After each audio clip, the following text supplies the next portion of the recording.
பஞ்சநாதன் ஐயா முதல்லயே சொல்லிட்டாரு, மீன ராசிக்காரர்களுக்கு சொல்லும்போது பக்குவமா சொல்லணும் அப்படின்ட்டுன்னு. என்னன்னா, கொஞ்சம் இவங்கெல்லாம் ரொம்ப எமோஷ்னல் பீப்பிள். பிள்ளைகள் இடத்தில் இவங்களே அதிகமா பாசத்த வைப்பாங்க. ஸோ பிள்ளைங்களும் அந்த மாரி இருக்கும் அப்படின்னு நெனச்சுப்பாங்க. ஆனா ஏமாற்றங்கள் வந்து அவங்களுக்கு நெறையா இருக்கும். ஸோ வாழ்க்கையில கொஞ்சம் ஏமாற்றத்தை பார்த்தவர்கள் மீன ராசின்னு சொல்லலாம். அது பிள்ளைகளாக இருக்கலாம், கணவன் மனைவியா இருக்கலாம், இல்ல உங்க வியாபார ரீதியாக கூட இருக்கலாம்.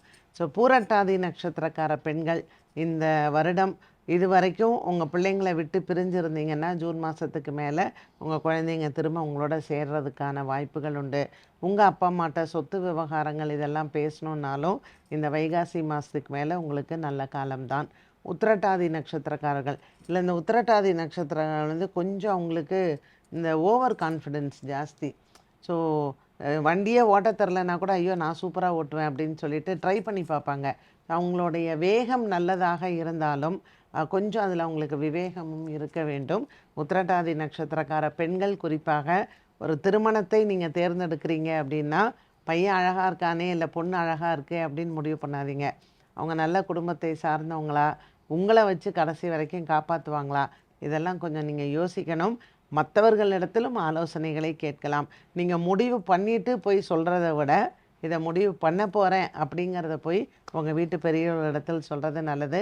ரேவதி நட்சத்திரக்காரர்கள் இவங்களுக்கும் இவங்களுடைய ஈகோவை கொஞ்சம் விட்டு கொடுத்துட்டா நல்லது 2026. ஏன்னா கொஞ்சம் பெண்கள் அதுவும் குறிப்பாக இந்த ரேவதி நட்சத்திரக்காரர்களுக்கு தான் சொல்கிறத தான் மற்றவங்க வீட்டில் கேட்கணும் அப்படிங்கிற ஒரு குணாதிசயம் இருக்கும். இப்போ இருக்கக்கூடிய காலகட்டத்தில் உங்கள் மருமகளோ அல்லது மருமகனோ கொஞ்சம் நீங்கள் சொல்கிறத கேட்கத்தான் மாட்டாங்க. அதனால் அட்ஜஸ்ட்மெண்ட் அப்படிங்கிறது 2026 ரொம்ப ரொம்ப முக்கியம்.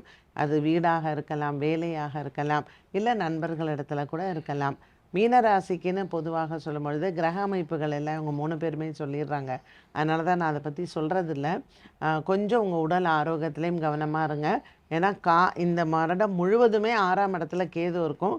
ஸ்கின் சம்மந்தப்பட்ட பிரச்சனைகள் வரலாம், பல்லு சம்மந்தப்பட்டதெல்லாம் வரலாம். ஸோ இதை நெக்லெக்ட் பண்ணாமல் நான் குடும்பத்தை பார்க்கணும், வேலையை பார்க்கணுங்கிறது இல்லாமல் என்னுடைய ஆரோக்கியம் முக்கியம் அப்படின்னு கொஞ்சம் நீங்கள் செல்ஃபிஷாக இருங்க.